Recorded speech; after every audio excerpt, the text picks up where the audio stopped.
आज या क्षणाला बोलताना काहीच भावुक झालेलो आहे, डोळ्यामध्ये अश्रू आलेले आहेत.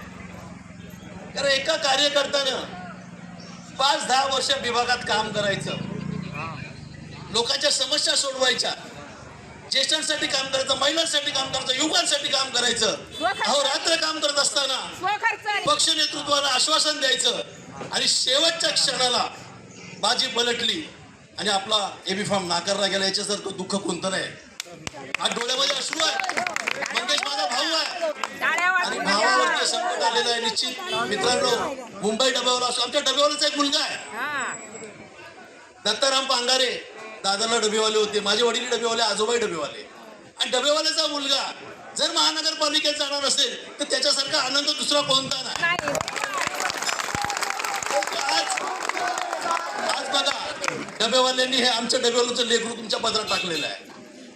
तुमची जिम्मेदारी आहे, तुमचं कर्तव्य आहे. या मंगेश भाऊला तुम्हाला महानगरपालिकेच्या कार्यालयामध्ये नगरसेवक म्हणून पाठवायचा आहे.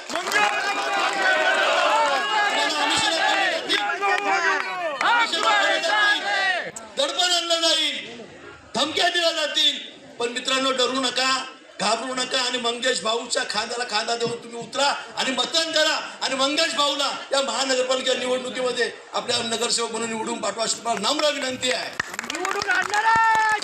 बघा, संघर्ष आहे, लढाई सोपी नाही, अपक्षाची लढाई थोडी खंबीर आहे. पण मला आशा आहे मंगेश भाऊ तुमचं काम बोलतंय, तुमचं काम गेलं 5-10 वर्ष मी पाहतोय, अत्यंत तळागाळातल्या लोकांपर्यंत तुम्ही काम नेलेलं आहे.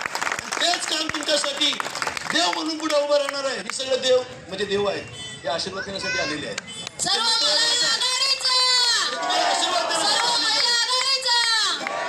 मतदानाच्या दिवशी तुम्हाला आशीर्वाद देतील, मतदान करतील आणि प्रचंड बहुमतानं या 4 नंबरच्या विभागात तुम्हाला निवडून पाठवतील अशी आशा करतो. आपल्या शुभेच्छा देतो आणि विजयाची माळ घालायला मीच तुम्हाला पुन्हा येईल अशी अपेक्षा व्यक्त करतो. 2 शब्द संबोधतो. प्रामाणिक प्रयत्न करणार आहे. त्याच्यामुळे जे संगतीला साथीला आहेत त्यांना घेऊन आपल्याला पुढे चालायचंय. एखादा आपल्या सोबत येतोय ना येतोय, एखादा आपल्या सोबत येतोय ना येतोय याची चिंता तुम्ही करू नका. छत्रपती शिवाजी महाराजांकडे कमी मावळे होते तरी सुद्धा त्यांनी स्वराज्य निर्माण केलं. छत्रपती शिवाजी महाराजांची शिकवण आपल्या सोबत आहे, बाबासाहेब आंबेडकरांचा संघर्ष आपल्या सोबत आहे. त्याच्यामुळे अजिबात तुम्ही चिंता करायची गरज नाही. या महापुरुषांचा आदर्श घेऊन मी समाजकार्याला सुरुवात केली होती. अण्णा हजारे असतील, आमच्या माई असतील, सुधाई सकपाळ असेल, आमचे बाबा आंबे असतील, या सगळ्यांच्या आशीर्वादाने मी समाजसेवेला सुरुवात केलेली. हे इथल्या ज्यांनी पण हे षडयंत्र केले त्यांनी विसरू नये, लक्षात ठेवा. तर माझ्या पाठीशी आशीर्वाद हा फार वेगळा आहे. आणि 16 तारखेला जेव्हा विजयाचं भाषण करेल त्यावेळी भाऊच्या मागे कोणती शक्ती होती हे तुम्हाला प्रत्यक्षात आणून दाखवणार इथे.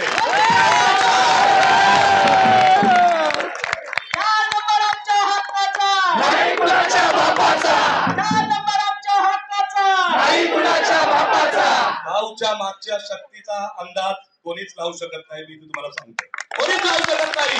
पण ती शक्ती तुम्हाला दाखवणं गरजेचं आहे, ते दाखवणार मी. 16 तारखेला तुमच्या समोर ती शक्ती आणणार, ज्याच्या आशीर्वादाने मी इथे लढतोय आणि एवढं प्रेम तुम्हाला मिळतंय ती शक्ती काय तुम्हाला मी दाखवून देईल. त्यामुळे तुम्ही बिलकुल पण चिंता करायची नाहीये, घाबरायचं नाहीये. याचा कॉल आला, त्याने तसं केलं, याने असं केलं, हे याच्यात वेळ नाही आता आपल्याला. आता प्रत्येकाने आपापले पिच पकडा, कोणी कुठे खेळायचं तुम्हाला परफेक्ट माहिती आहे.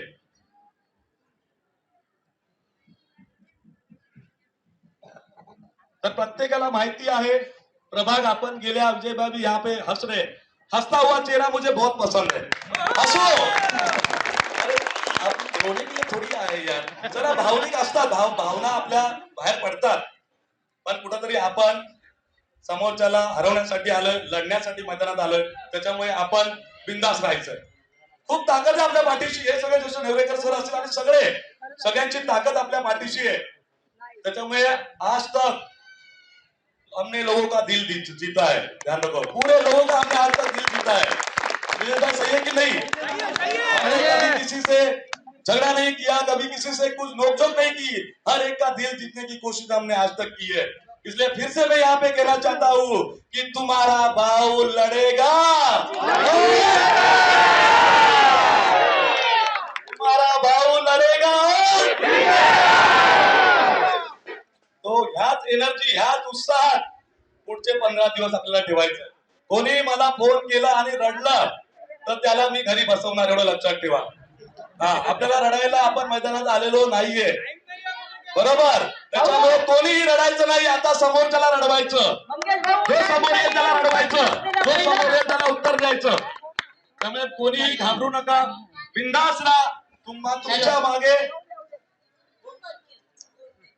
तुमच्या मागे पूर्ण ताकदीने मी उभा आहे. जिथे जिथे तुम्हाला संकट येईल तुमचा भाऊ 2 मिनिटात तिथे येईल. त्याच्यामुळे तुम्ही बिलकुल पण आता निश्चित काहीच चिंता करू नका. फक्त घाबरायचं नाही, बिंदास राहायचं. ते पटेलीत राहायचं काय, बरोबर की नाही रिझर्व आहे. पण बिंदास राहायला आपण काय केलंय, कोणाचं काय आपण 2 पैसे खाल्लेत कोणाचे? अरे घर बनवताना आपण कोणाचं घर आजपर्यंत बघायला सुद्धा गेलो नाही. तिथे घर बनतोय. मी निवडून आल्यानंतर 2 ते 3 निर्णय मोठे प्रभागात जाहीर करणार आहे. त्यातला एक निर्णय म्हणजे जे कोणी 1+1 करेल, बघा आपल्याला प्रभाग विकसित करायचा आहे, त्यात काही वाद नाही. पण तो होता होता 5 वर्ष लागतील. त्याच्यामध्ये जे कोणी घर 1+1 करेल तिथे